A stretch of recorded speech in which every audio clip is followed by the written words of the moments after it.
يعني إن الجينات زي ما هي كان زمان بيقولوا عليها علميا إنها ثابتة. طبعا ما فيش حاجة ثابتة، لا، كل حاجة فيها تغير. إن الله يغير ولا يتغير، فكل حاجة بتتغير. تغير مسار الطاقة اتعلمنا فيه تغير مسار الجينات وحركة الجينات، اتعلمنا فيها مسار حركة المجموعة الشمسية. إذن في دايما حركة، في دايما تغيير.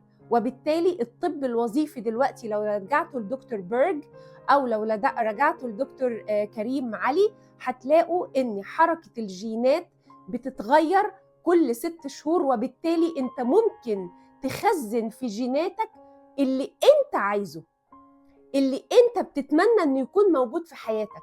من اول التدريب لمدة 6 شهور، ازاي اكل اكل صحي، ازاي احافظ على التوازن الطاقي عندي، ازاي احافظ على صحتي النفسية، وازاي احافظ على البلد